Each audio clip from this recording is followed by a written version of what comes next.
जय हिंद। आज का जो टॉपिक है रेलवे के लिए एसएससी, सीजीएल, सीडीएस सब एग्जाम में कॉमन टॉपिक है, ये है यूनाइटेड नेशन।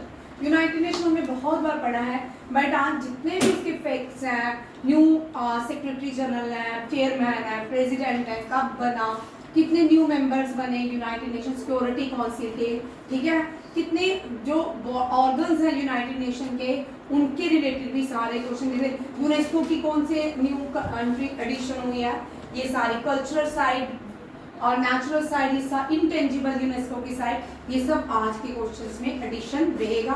बट यूनेस्को को डिस्कस कल करेंगे वन बाय वन, हर एक मॉन्यूमेंट को डिस्कशन कल करेंगे। आज सिर्फ हम यूनाइटेड नेशन पे काम करेंगे। चलिए, यूनाइटेड नेशन का रीजन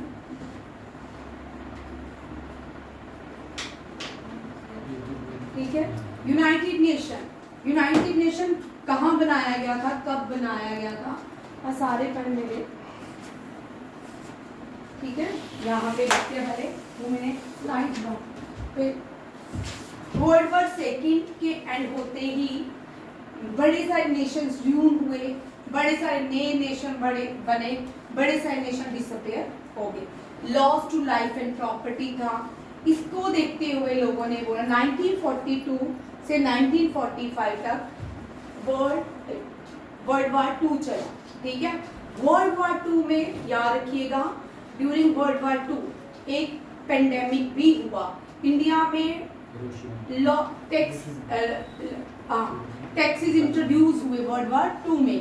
वर्ल्ड वॉर 2 में क्या हुआ, इंडियंस को, गांव के लोगों को, विलेजेस को फोर्सफुली रिक्रूटमेंट हो रही थी, और वॉर में जितना भी मिलिट्री एक्सपेंडिचर था ये डे बाय डे इंक्रीज होता जा रहा था, जिसकी वजह से इंडिया में क्या लगा, टैक्स, पहली बार टैक्स को इंट्रोड्यूस किया गया भारत में।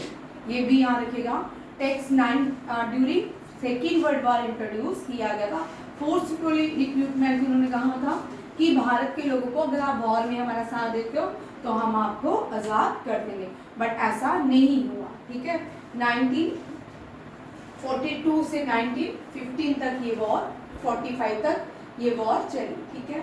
इसमें जब यूनाइटेड नेशन के लोगों को बुलाया गया, 50 कंट्रीज गैदर हुई, कहाँ पे, सैन फ्रांसिस्को में, कहाँ पे, सैन फ्रांसिस्को में और कैलिफोर्निया में, ये भी याद है कैलिफोर्निया में है सैन फ्रांसिस्को।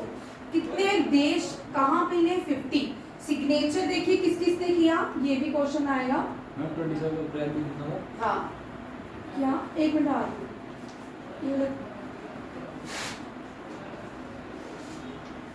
अभी 50 रिप्रेजेंटेटिव थे जो कहाँ पे इकट्ठे हुए, इंटरनेशनल ऑर्गेनाइजेशन के लिए सैन फ्रांसिस्को के लिए में, सैन फ्रांसिस्को कैलिफोर्निया, बड़ी सारी चीजें सैन फ्रांसिस्को में ही पहले की जाती थी।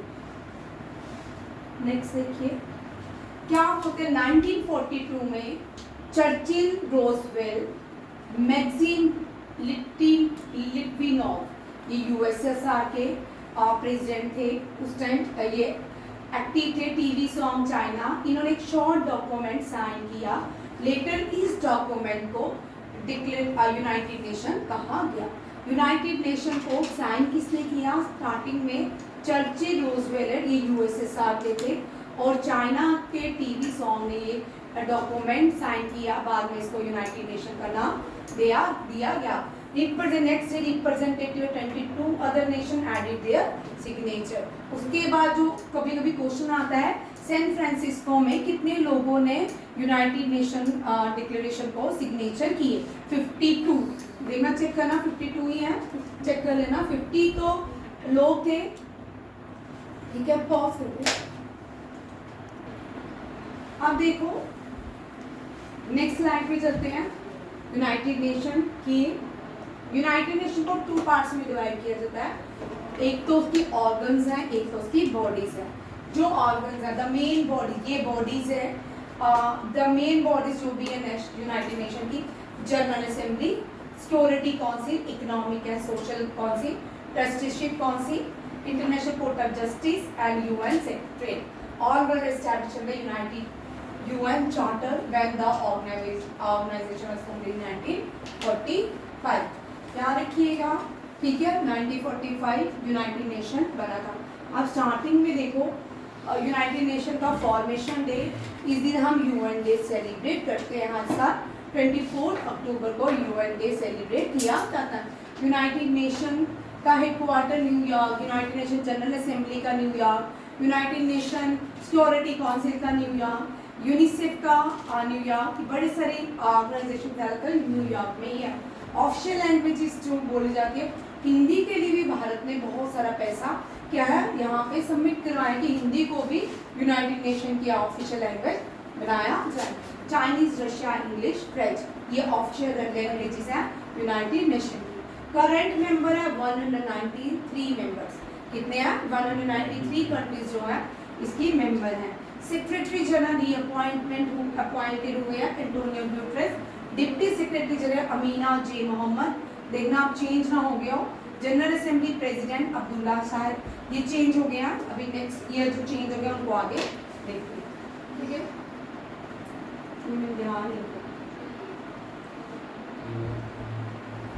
अब देखो यूनाइटेड नेशन जनरल असेंबली के बारे में बढ़ते हैं। हर साल, इस साल भी भारत या 193 कंट्रीज अपने आप को रिप्रेजेंट करेंगी कहाँ पे? न्यूयॉर्क में यूएन के यूनाइटेड नेशन जनरल असेंबली में। वहाँ हर एक कंट्रीज आती है अपने जो भी अपने जो अचीवमेंट हैं, जो वीकनेस है, जो नेबर के साथ लड़ाई है या कोई भी कन्फ्लिक्ट है उनको डिस्कस किया जाता है। एक एक पर्सन को मौका दिया जाता है। यहाँ पे एक कंट्री को एक होगा, ठीक है। फिर ये लंबा प्रोसेस चलता है, ठीक है। अक्टूबर में होता है ज़्यादातर। फॉर्मेशन डे 24 अक्टूबर इसी के आसपास होता है। अब United Nation General assembly, United Nation General assembly को पार्लियामेंट ऑफ यूनाइटेड नेशन भी कहा जाता है। क्या कहा जाता है? Parliament of United nation. अब 79 जो न्यू प्रेसिडेंट बने हैं इनका नाम है फिल्मोन जैंग। फिल्मोन जैंग फॉर्मर कैमरून के क्या थे? प्रेसिडेंट थे। ये भी याद रखिएगा, फॉर्मर कैमरून के प्रेसिडेंट जो थे फिल्मोन यांग थे। और अभी तक यहाँ पे भी 79 जो है प्रेसिडेंट बन चुके हैं। उसमें से सिर्फ 4 ही फीमेल जो है वो यूनाइटेड नेशन सिक्योरिटी काउंसिल की प्रेसिडेंट बनी है। जो पहली बनी है वो भारत से थी, वो बड़ा इम्पोर्टेंट, विजय लक्ष्मी पंडिता। विजय लक्ष्मी पंडिता फर्स्ट क्या बनी? 1953 में यूनाइटेड नेशन जनरल असेंबली की प्रेसिडेंट बनी। उसके बाद लिबेरिया की एंजली ब्रूक्स, ये सेकंड बनी। हाया राशिद अल खलीफा, ये बहरीन से थी। मारिया फर्नांडा एस्पिनोस, ये इक्वाडोर से थी 2018 में। कभी भी आपको क्वेश्चन आ सकता है, आपको ऑप्शंस में स्टेटमेंट्स में आते हैं 1 2 3 4 name the females of president of United Nation General assembly. United Nation General Assembly का भी हेडक्वार्टर न्यूयॉर्क में है। यूनाइटेड नेशन ये भी 1945 में बनाया गया था। और 79 प्रेसिडेंट, वेरी इंपॉर्टेंट, ये करंट, ठीक है। और ये बने हैं Philemon Yang. Philemon Yang is the current president of United Nation General Assembly. General Assembly is act as the parliament of United Nation. ये 4 देखिए भाई, इनके नाम ट्रिक से याद कर सकते हो। भारत में लक्ष्मी जो है गॉडेसेस हैं, और एंजी भी एक गॉडेसेस का नाम ही आता है, ठीक है। खलीफा जो है हया राशिद अल खलीफा, खलीफा भी मुस्लिम्स के पूजनीय जगह होते हैं, ठीक है। बहरीन याद रखना है। बहरीन में prime minister Narendra Modi Bahrain की सबसे बड़ी मॉस्क में विजिट करे हैं। उसका नाम मैंने कल करवा था, बोलो क्या है? जुम्मा नहीं, चेरे जुमा। चेरे जुमा is the first mosque in India. It was built by Arabs, ध्यान रखिएगा। मारिया जो है जीसस की मदर का नाम मारिया, हाँ ठीक है। आपको लक्ष्मी, एंजी, हाया, खलीफा, मारिया, ठीक है। ये ट्रिक क्या है? इजी टू लर्न है। ये याद रहे तो कभी भी नहीं भूल सकते कि आपको याद रहेंगे। पहली आपका सीक्वेंस वाइज पूछेगा ABCD, ठीक है। तो भी आप पहले लक्ष्मी, फिर एंजी, खलीफा एंड मारिया। क्या? हाँ, अली सफुद्दीन मस्जिद, क्या नाम है? अली सफुद्दीन मस्जिद। अब देखिए international Court of justice, United Nation international Court of justice, ये भी 1944 बनाया गया। इसका जो हेडक्वार्टर ये न्यूयॉर्क में नहीं है, ये नीदरलैंड में है, द हेग। कहाँ पे? The Hague. नीदरलैंड जो है ये कोस्टल एरिया, यूरोपियन कंट्री है, कोस्ट के पास पड़ती है। तो आने वाले टाइम में जो नीदरलैंड है इसके भी बड़े चांसेस हैं एक नीदरलैंड का हिस्सा पानी में चला जाएगा। उन्होंने इसको रोकने के लिए बड़ी बड़ी वॉल्स भी वहाँ पे बनाई हुई है। नीदरलैंड का पूर्वी नाम हॉलैंड था। क्या था? हॉलैंड। और इसकी कैपिटल जो है एम्स्टरडैम है, ये भी याद रखिएगा। हेडक्वार्टर किसका? इंटरनेशनल कोर्ट ऑफ जस्टिस का, द हेग, नीदरलैंड। और जज जो अपॉइंट होते हैं उनका टेन्यूर 9 ईयर रहता है। कितना रहता है? कि टोटल नंबर ऑफ जजेस appointed in International Court of Justice are 15। आप करंट, ये भी करंट अफेयर से है, ठीक है। ये रिसेंटली लास्ट ईयर यहाँ जनवरी के आगे पीछे अपॉइंट हुए हैं। याद रखिएगा जो न्यू इंटरनेशनल कोर्ट के जज बने हैं, प्रेसिडेंट अपॉइंट हुए हैं, ठीक है, उनका नाम है नवाब सलाम। क्या है? नवाब सलाम। ये याद रखना है, ये भी याद रखना है, ये भी सारे इंपॉर्टेंट क्वेश्चन है। अगर आप ये सारे ही क्वेश्चन कर लेते तो आपके पास बच्चा क्या है? तो आपका एक पोर्शन जो है डे बाई डे, कल आपकी ट्राइबल्स हुई, ये हुआ, इससे पहले मैंने आपको क्या करवाया था फर्स्ट डे को? रीडिंग्स। टॉपिक वाइज आपका इस सेक्शंस क्लियर होती जा रही हैं, उनको याद करते जाओ। अब देखो भारत के अभी तक 4 लोग जो है इंटरनेशनल कोर्ट ऑफ जस्टिस में अपॉइंट हुए हैं। अभी जो करंट है इनका टेन्यूर अभी तक खत्म नहीं हुआ, ये है दलबीर भंडारी। इनको रीअपॉइंटमेंट मिली थी, ये फिर से रीअपॉइंटेड हुए हैं, ठीक है। रघुनंदन स्वरूप पाठक 89 से 91, नागेंद्र सिंह 73 से 88 एंड सर बेनिगल राव 52 से 53। ये 4 लोग हैं जो आज तक भारत से इंटरनेशनल कोर्ट ऑफ जस्टिस में अपॉइंट हुए। ये सारे ही क्वेश्चन बड़े इंपॉर्टेंट याद करने हैं, याद रखने हैं। और वहाँ पे स्क्रीन में दिख रहे हैं ब्लैक दिखते हैं ज़्यादा अच्छे कि वाइट? ठीक है वाइट, ठीक है। लिख लो दलबीर भंडारी। यार ये अभी इंटरनेशनल जो जजेस हैं भारत की ओर से लड़ाई लड़ते हैं इंटरनेशनल कोर्ट ऑफ जस्टिस में, तो मुझे बताएगा उसका नाम। चलो मैं उसका नाम बोलती हूँ, श्रीवास्तवा। वो न्यूज़ में भी रहे हैं, उन्होंने तीसरी शादी भी की अभी रिसेंटली। उन्होंने जो पाकिस्तान की जेल में कुलभूषण यादव है उनका केस वो लड़ रहे हैं इंटरनेशनल कोर्ट ऑफ जस्टिस में। याद रखिएगा कुलभूषण यादव जो पाकिस्तान की कोर्ट में क्या है, बंद है, उनको ईरान से उठा लिया गया था कि स्पाई है, ये पाकिस्तान ने उठा लिया था। उसका case international Court of justice में चल रहा है और उसका नाम कुलभूषण यादव। और उसका केस कौन लड़ रहा है? एक्सटर्नल अफेयर मिनिस्टर ने उसको उसके केस लड़ने पे फी जो मांगी थी, उसने जो फी मांगी थी भारत सरकार से 1 रुपया, 1 रुपीज। अब बोलो उसका नाम क्या है? श्रीवास्तवा है? मुझे नहीं भाई, बोलो। हिंट तो मैंने दे दी है, देख। ये बड़ा कॉमन क्वेश्चन है, ये बड़ी बार आपने पढ़ा होगा, मैंने पढ़ाया भी है। अगर पढ़ोगे देखोगे तो 1 मिनट में आपको याद आ जाएगा कि इसका नाम ये है, ठीक है। इनके जो ग्रैंडफादर थे वो भी फ्रीडम फाइटर थे, आज़ादी की लड़ाई में भारत गांधी जी के साथ इन्होंने साथ दिया, एमपी से आते थे। ये भी याद रखिएगा, ठीक है। About international Court of justice फिर से देख लो 1945। क्या? प्रदीप कुमार श्रीवास्तव। क्या? प्रदीप कुमार श्रीवास्तव नहीं, श्रीवास्तव। आगे देखो United Nation Security council. United Nation Security council ये वो ऑर्गेनाइजेशन है जिसकी डिमांड बहुत सारी कंट्रीज होती है, इसके मेंबर परमानेंट मेंबर की बात करती हैं यूनाइटेड नेशन सिक्योरिटी काउंसिल की। बट इंडिया जो है कब से डिमांड कर रहा है इसके लिए?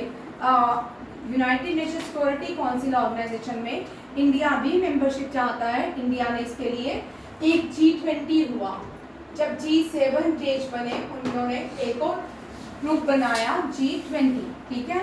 और इस G20 से 4 देश अलग हुए, वो बनाते हैं G4। ये जो 4 देश G4 बनाते हैं, they demand member of security United Nation Security Council organisation. ये देश कौन कौन से है? जर्मनी, ये ग्रुप्स में इनको डिवाइड करते हैं, ब्राजील, ठीक है। जब ये 4 G4 ग्रुप्स बने, इंडिया एंड जापान, ठीक है। ये जो G4 बने 2 ग्रुप्स में इनको बांटा गया।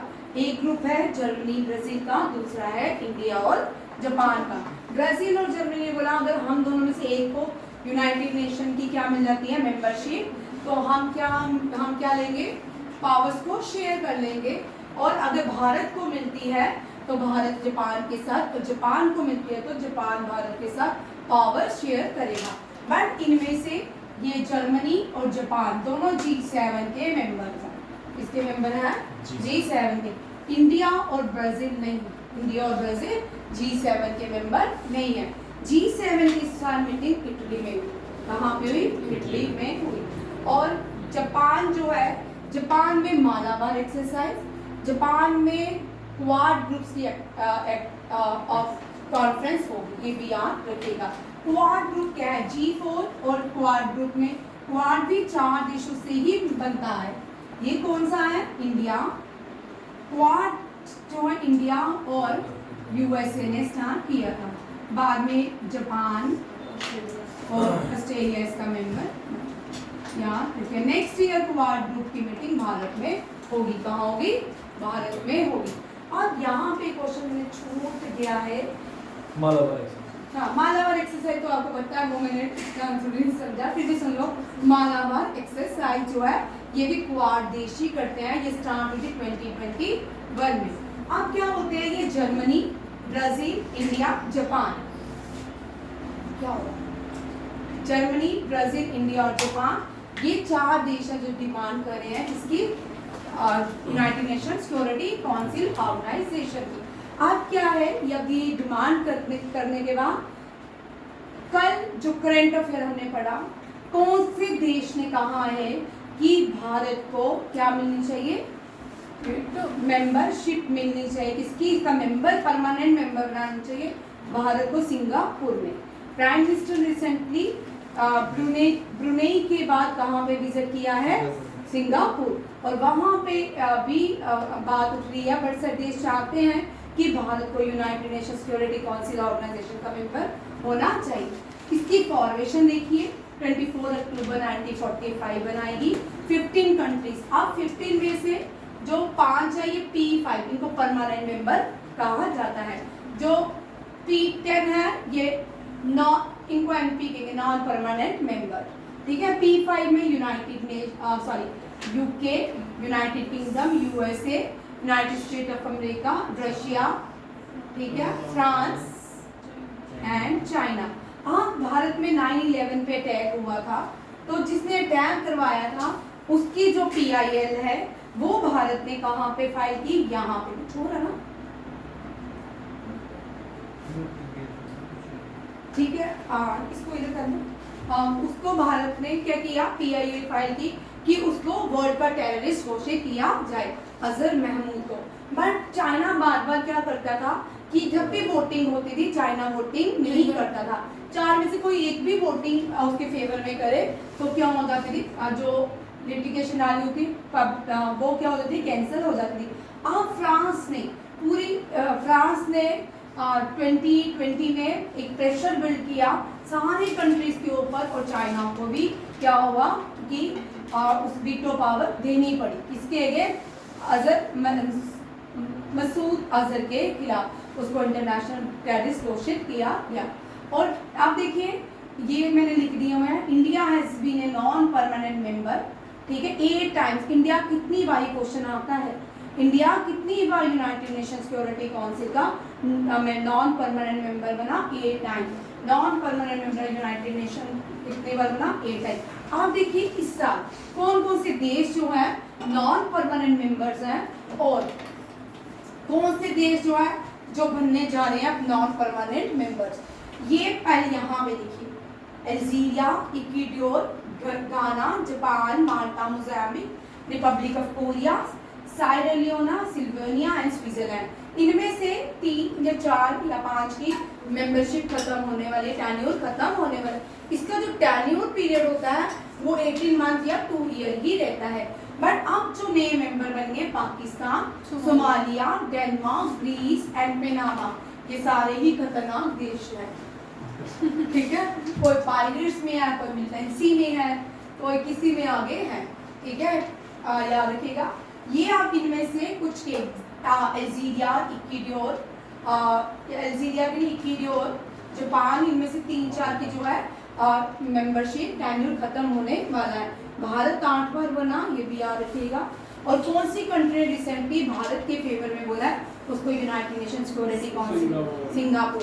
और जब सिक्योरिटी काउंसिल के एशिया के लोगों को मेंबरशिप देगी तो भारत को दी गई थी, बट हमारे जवाहरलाल नेहरू ने बोला हम क्या करेंगे, ये चाइना को देगा, हमारा काम नहीं होगा। हाँ, आगे देखो, United nation economic and social council, United इसकी ये क्या करती है, ये ILO, WHO, यूनिसेफ, ये सब इनको देखती है। कौन सी ऑर्गेनाइजेशन इनको देखती है, United economic and social council. और याद रखिएगा ये भी 26 जून 1945 बनी थी। ठीक है, न्यूयॉर्क में बनी थी। Munir Akram was the president of United Nation Security Council. ठीक है, इसको ये एक तरह का सेक्रेटरीट नहीं लिखा होगा। सेक्रेटरीट का काम होता है डेली रूटीन के काम करना, जो इसकी एक ऑर्गेनाइजेशन है। ये कभी कभी आपको एब्रीविएशन भी आ सकती है GD वाले एग्जाम में या किसी छोटे एग्जाम में, ECOSOC, economic and social council organisation. ये इसकी economic and social council organise, ECO और इकोनॉमिक। ठीक है, ECO से बड़े से बच्चे सोचते हैं, ECO stand for economic and social council organisation. Next देखिए, वर्ल्ड हेल्थ ऑर्गेनाइजेशन, ये तो हम बड़ी बार पढ़ चुके हैं। ये दुनिया में जितनी भी जो भी ड्रग्स है उनका अप्रूवल कौन करता है, वर्ल्ड हेल्थ ऑर्गेनाइजेशन, याद रखिएगा। और ये कब बन रहा, 7 अप्रैल 1948। ठीक है, हेडक्वार्टर जितने भी वर्ल्ड हेल्थ ऑर्गेनाइजेशन ILO का, दोनों का ही headquarter Geneva, Switzerland. Director general Tedros Adhanom, कौन है, टेड्रोस एडनॉम। नेक्स्ट देखिए, यूनिसेफ। यूनिसेफ जो है ये बनाया गया था, बच्चों के लिए बनाया गया है।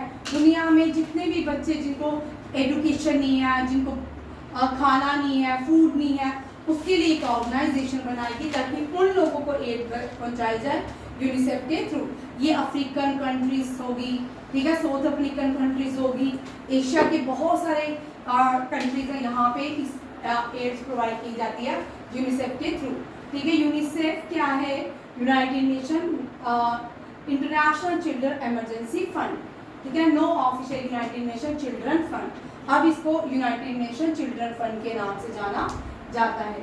और ये ह्यूमैनिटेरियन बेस पे काम करती है, प्रोवाइड एड टू चिल्ड्रंस। ठीक है, अब इसकी रचना किसने की, लुडविग विटोल। किसने, लुडविग विटोल ने। Ludwig Witold Rachman was the Polish physician and bacteriologist, is divided the founder of UNICEF। ये भी आपको क्वेश्चन आ सकता है, ये भी इम्पोर्टेंट क्वेश्चन 1946 to 1950 ये बनाया गया। 11 दिसंबर 1946 न्यूयॉर्क, ये डेट दे दी। फूड एंड एग्रीकल्चर, ये दुनिया में फूड की क्वालिटी इसके ऊपर काम करती है। रोम इटली में है food and agriculture. International food organisation, ठीक है। अब लेबर ऑर्गेनाइजेशन, ये भी यूनाइटेड नेशन की एजेंसी है जो मैंडेटेड है सोशल एंड इकोनॉमिक जस्टिस। ये किसको social and economic justice provide करती है, लेबर क्लास लोगों को। ठीक है, ILO का जो हेडक्वार्टर ये भी न्यूयॉर्क, ये भी जेनीवा स्विट्जरलैंड में है। और बहुत सारे देश जो है लेबर से एक्सप्लॉयटेशन करते हैं, ठीक है, बंधुआ मजदूर बनाते हैं उनको। उनके टाइम आकर जब फ्रेंच रेवोल्यूशन हुआ 1945 ही है साल, ठीक है, 48 होगा, चेक कर ले भाई। लिखा हुआ है नीचे 19 फाउंडेड इन अक्टूबर। वो अलग है, बोली इसकी हिस्ट्री बतानी। अब क्या हुआ, फ्रेंच रेवोल्यूशन हुआ, लेबर के अटैक, जब मॉडर्न इंडस्ट्री आई ना तब ना लेबर के कोई टाइम फिक्स नहीं थी कि जैसे इंडिया में फिक्स टाइम है लेबर का 10 से 5, उसके बाद लेबर से काम नहीं करवाना। बट बहुत सारी कंट्रीज हैं जो एक्सप्लॉइट करती है इन लेबर क्लास लोगों को, वेजेस में भी एक्सप्लॉइट करती हैं और काम पे भी। और इसके लिए एक ऑर्गेनाइजेशन है इनके जस्टिस के लिए, इंटरनेशनल लेबर ऑर्गेनाइजेशन। हाँ, 1990 में लीग ऑफ नेशन ने बनाया, one of the first and oldest specific agency of United nation.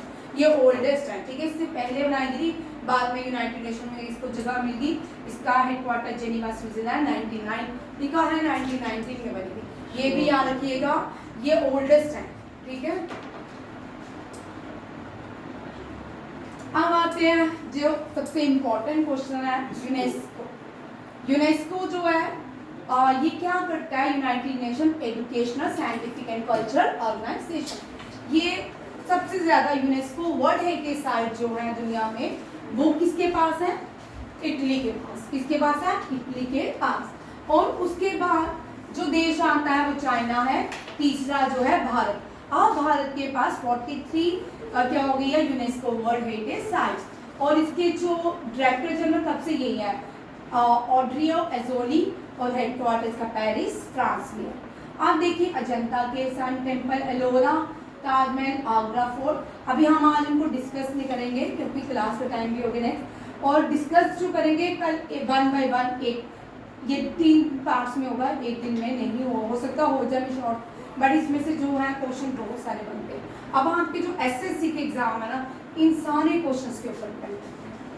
कौन सा राजचारा बनाया, कौन सी नदी के किनारे है, कौन सा शहर एनिशंट इसके साथ बसा है, ठीक है। ये सारे क्वेश्चन, अजंता, सन, एलोरा, ताजमहल, आगरा। महाबलीपुरम मॉन्यूमेंट्स, महाबलीपुरम मॉन्यूमेंट से क्वेश्चन बड़े खतरनाक आते हैं। हम्पी से इस बार बड़ा अच्छा आया, विजयनगर एम्पायर, ठीक है। विरूपाक्षा टेम्पल उसके अंदर है, ये भी क्वेश्चन बड़ा अच्छा क्वेश्चन था। इस तरह के क्वेश्चन पहले आते थे। अब 2020 के बाद मैंने बड़े कम क्वेश्चन देखे। इस साल फिर से मैंने एनडीए के एग्जाम में वो क्वेश्चन देखा, बड़ा अच्छा था। वो इस तरह के क्वेश्चन रहते हैं। Kaziranga National Park, Keoladeo National Park, Manas National Wildlife Sanctuary, Church and Convent of Goa, Khajuraho, Hampi monument. Fatehpur Sikri, Pattadakal monuments, elephant cave, great living Chola temple, Sundarban national, Humayun tomb, Nanda Devi, Valley of Flowers, monuments of Buddha, Qutub Minar, बेटका, mountain railway of Darjeeling, Mahabalipur, Chhatrapati Shivaji Terminus, Champaner Pavagadh archaeological, Red Fort, Jantar Mantar, Western Ghat, Eastern Himalaya, hill fort of Rajasthan, रानी की बाग, Nalanda historian. भाई अब आपको यहाँ से लेके 35 से ना टेबल कट रहा है, पूछ सकते हैं which is the 35th UNESCO world heritage site. 16 भी पूछ सकते हैं, बट ये मैंने सारी जो लगाई है ये सारी सीक्वेंस वाइज ही लगाई है कि भारत में पहली कौन सी थी। 35th जो थी कंचनजंगा, 16 जो थी विक्टोरिया बॉम्बे की है, विक्टोरिया गैलेरिक एंड आर्ट असेंबली लिख लो भाई। Dholavira 38, 39 pink city, 40 Ramappa temple, Kakatiya Rudramaleshwara, Shanti Niketan West Bengal, Hoysala Telangana, और नोडाम नॉर्थ ईस्ट, अहोम किंगडम। ये मैं करवा चुकी हूँ डिटेल में पहले। नेक्स्ट देखो, नेचुरल में 7, 3367, नेचुरल में 7 भारत के क्या आते हैं इसमें? हाँ, नेशनल पार्क्स हैं, Great Himalaya National Park, Kaziranga, Keoladeo, Manas, Nanda Devi, Sundarban and Western Ghats. अब आगे वाला लिख लो, आगे वाला कल नहीं डिस्कस करूंगी क्योंकि ये यहाँ। अब ये इनटेंजिबल साइट्स ऑफ यूनेस्को है। इनटेंजिबल देखो 14 ही साइट्स हैं। सबसे पहले कुतियत्तम संस्कृत थिएटर, ठीक है, ये भी मैं करवाऊंगी, इस पर भी मैंने रेडी करके रखी हुई है फाइल्स, ठीक है। फिर ट्रेडिशन, वैदिक चैंटिंग, वैदिक जो चैंटिंग होती है वो भी क्या है? इनटेंजिबल। इनटेंजिबल वो होती हैं जिनको हम टच नहीं कर सकते, फील नहीं कर सकते, जिनको हम हाथ छू नहीं सकते, ठीक है, intangible science. Ramlila, traditional performance of Ramayana, Ramman, religious festival and ritual theatre of Garhwal, Himalaya, Chhau dance, West Bengal, Jharkhand, Orissa. Kalbelia Rajasthan, folk dances of Rajasthan. मरीती ये रिचुअल थिएटर है केरला का, very important. Buddhist chanting of Ladakh, Eastern Ladakh में। सेक्टर बुद्ध जैसे ट्रांस हिमालय में जो आते हैं, आधा ट्रांस हिमालय तो पीओके में चला गया है, ठीक है। ये लोग भी इसी रिचुअल्स को ही फॉलो करते थे। संकीर्तन ये भी मणिपुर का है, ये भी रिचुअल्स है, सिंगिंग, ड्रमिंग एंड डांसिंग का। Traditional brass and copper craft of utensil making among the Thatheras of